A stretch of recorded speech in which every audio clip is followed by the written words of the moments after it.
Welcome back जनाब। Programme में आपको कहते हैं एक बार फिर से खुशामदीद, और खासकर उन लोगों को जिन्होंने हमें अभी अभी प्रोग्राम के इस हिस्से में ज्वाइन किया है। तो जितने भी मियाँ बीवी इस वक्त घर में मौजूद हैं और हमारा प्रोग्राम देख रहे हैं और कहीं बिजी हैं, तो जरा थोड़ा सा गौर कीजिए, क्योंकि आपकी पसंद का टॉपिक और बहुत सारी टिप्स भी हम आपके लिए लेकर आए। जनाब, हम जब भी सुनते हैं कि एक कामयाब या सक्सेसफुल मैरिज के इंग्रेडिएंट्स क्या हैं, तो हम हमेशा बात करते हैं कि उसमें सैक्रिफाइस होना चाहिए, उसमें पेशेंस होना चाहिए, सब्र होना चाहिए, ऑब्वियसली उसमें हमदर्दी होनी चाहिए, सिंपैथी होनी चाहिए, फॉरगिवनेस होनी चाहिए, और एक कंटिन्यूस एफर्ट वो हमेशा रहनी चाहिए। लेकिन एक बड़ी ज़बरदस्त कोटेशन और एक बड़ी ज़बरदस्त बात रिसेंटली मेरी नज़रों से गुजरी, मैंने सोचा कि क्यों ना इसके ऊपर बात की जाए।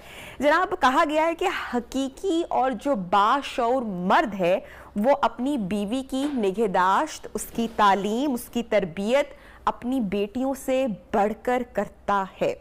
अच्छा, अब इस बात का जो असर है वो कितना गहरा है और क्या वाकई रिलेशनशिप में इतना ही ज़रूरी है, इस पर बात करेंगे। हमारे साथ जनाब डॉक्टर आरिफ सिद्दीकी मौजूद हैं। उनको प्रोग्राम में तो सबसे पहले हम खुशामदीद कहते हैं। अस्सलाम वालेकुम डॉक्टर साहब एंड गुड मॉर्निंग। कैसे मिजाज हैं आपके? वालेकुम अस्सलाम, अल्हम्दुलिल्लाह। आपका आज का टॉपिक बहुत ही कीमती टॉपिक है जी।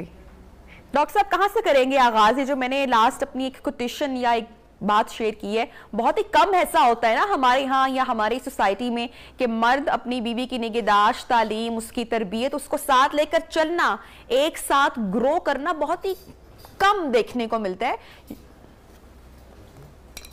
जी, आप दुरुस्त कह रही हैं, और ये कोटेशन जो है ये 100% हकीकत पर मबनी है।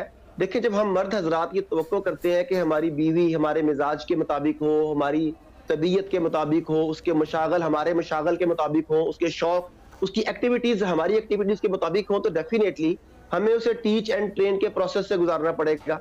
अगर हम अपडेटेड लाइफस्टाइल में अपनी बेगम को अपने साथ शाना बिशाना रखना चाहते हैं, जो आज के वक्त की जरूरत है, क्योंकि बेगम जो है उसे बेटर हाफ कहते हैं, वो आपकी जिंदगी का लाजमी जुज्व है। अगर आप उसे उसकी प्रॉपर रिस्पेक्ट नहीं देते, उसकी प्रॉपर जगह नहीं देते, प्रॉपर मकाम नहीं देते, तो आपकी अपनी जिंदगी भी डिस्टर्ब होती है। अब यहाँ पे प्रॉब्लम क्या आती है मैडम, कि अक्सर लोग ये समझते हैं कि अब इसे ये सीखी सिखाई आई है, इसे कौन सिखाएगा। तो भाई, वो जो सीख के आई थी वो उस घर की, दूसरे घर की अकदार थी, उसकी वैल्यू थी, उसका अंदाज था। तो या तो आप उसे एज इट इज कबूल करें। अब आप ये भी नहीं चाहते, आप चाहते हैं कि जब वो आपके घर में आए तो आपके घर में मौजूद 10 आदमियों के मिजाज के मुताबिक ढले। सर डॉक्टर साहब, ये फॉर्मूला हमेशा औरत को सुनने को मिलता है कि चूंकि वो अपना घर छोड़कर आई है, सैक्रिफाइस चूंकि उसको करना है, मर्द की आदत के मुताबिक औरत को ढलना है। ये तो हम सदियों से सुनते आ रहे हैं। जी, मैं यही कह रहा हूं कि अगर उसने ढलना है तो उसे फिर ढालना किसने है, उसके लिए प्रॉपर एनवायरनमेंट किसने देनी है, उसके लिए उसे वो तमाम सहूलियात, वो तमाम नेसेसिटीज कौन देगा कि वो उस नए माहौल में, उस नए मिजाज के मुताबिक ढल जाए। तो ये भी हमारी जिम्मेदारी है। अब हम कहते हैं, हमसे मुराद है कि मेजॉरिटी ऑफ मेल पीपल वो कहते हैं कि हमारे पास इतना वक्त नहीं है। जब आप कहते हैं कि हमारे पास इतना वक्त नहीं है, तो याद रखिए, ट्रेनिंग के ऊपर, तरबियत के ऊपर, बॉन्डिंग के ऊपर, कम्युनिकेशन के ऊपर अगर आप वक्त लगाएंगे तो झगड़ों में जाया होने वाला वक्त बच जाएगा। झगड़े वक्त भी जाया करेंगे, जहनी टेंशन भी देंगे, घर का माहौल भी खत्म करेंगे। यही तरीका अगर आप उसकी टीच एंड ट्रेनिंग पे लगाएं, ये वक्त उसके ऊपर लगाएं, पैसे उसके ऊपर लगाएं। अब इसमें जो लगाना चाहते हैं वो एक गलती करते हैं, मैं लगता है वो भी बता दूं, क्योंकि प्रोग्राम के टाइम आपके थोड़े होते हैं। अक्सर मेल हजरात गलती ये करते हैं कि बेगम से कहते हैं कि आओ अब तुम सीखो, तुम सीखो यू।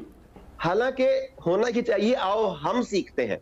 आगाज हमसे होना चाहिए। कुछ चीजें मुझ में कम है, कुछ चीजें तुम में कम है, कुछ चीजें मुझे इख्तियार करनी है नए सिरे से, नए रिश्ते के मुताबिक, कुछ चीजें तुम्हें इख्तियार करनी है। आओ ये सफर मिलके स्टार्ट करते हैं। जब ये सफर हमसे स्टार्ट होता है, फिर वो एक्चुअल फैमिली जन्म लेती है, जो एक आइडियल मुआशरे की आइडियल फैमिली होती है, जो आने वाली आइडियल नस्ल भी पैदा करती है।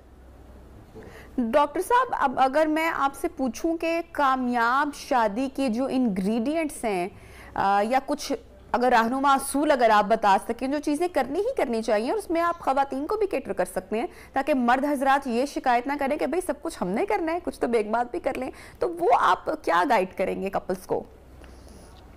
देखिए मैडम, मैं आपके साथ ना आपके कई प्रोग्राम्स में सबसे ज्यादा इंपॉर्टेंस कम्युनिकेशन और अंडरस्टैंडिंग को देता हूं। अगर आपके अंदर अंडरस्टैंडिंग है, और अंडरस्टैंडिंग कम्युनिकेशन की वजह से जन्म लेती है, अगर अंडरस्टैंडिंग है तो आप अपनी रिस्पॉन्सिबिलिटीज को रिकॉग्नाइज कर सकते हैं, अपनी अपनी रिस्पॉन्सिबिलिटीज को शेयर कर सकते हैं कि मेरी ये है और आपकी ये है।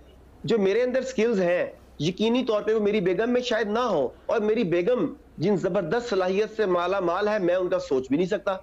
अब हमें सबसे पहले एक दूसरे की पर्सनैलिटी को समझना होगा। बेटर अंडरस्टैंडिंग बेटर रिलेशनशिप की तरफ लेकर जाएगी। जब मैं देखूंगा कि मेरी बेगम फैमिली मैटर्स को अच्छा डील करती है, तो फिर मैं फैमिली मैटर से बेनियाज हो जाऊंगा कि ये उसकी जिम्मेदारी है। या मैं देखता हूं कि मेरी बेगम बच्चों की परवरिश में नुमाया किरदार अदा कर रही है और वो मुझसे बेहतर है इस बारे में, तो मुझे उस बारे में उसे फ्री हैंड दे देना चाहिए। तो ये तो बेटर अंडरस्टैंडिंग होगी। ये कोई 2+2 का रूल नहीं होगा कि ये 6 चीजें बेगम करेगी और ये 12 चीजें मर्द करेंगे तो फैमिली एक बेटर फैमिली बन जाएगी। ये बेटर अंडरस्टैंडिंग के जरिए, बेटर कम्युनिकेशन के जरिए आइडेंटिफाई करना होगा और दोनों को अपना अपना रोल पॉजिटिवली प्ले करना होगा। अच्छा डॉक्टर साहब, एक हमने जुमला अक्सर और पेशतर सुना है कि मर्द हजरात जो बाहर के या दफ्तर के कामों के जो स्ट्रेस है या जो बोझ है या जो थकावट है वो अक्सर घर लेकर आते हैं, और ख़वातीन को ये अक्सर सुनने को मिलता है जो स्पेशली हाउसवाइफ होती हैं कि भाई तुमने सारा दिन क्या किया, मैं तो सारा दिन बाहर गया तुम लोगों के लिए पैसे कमा।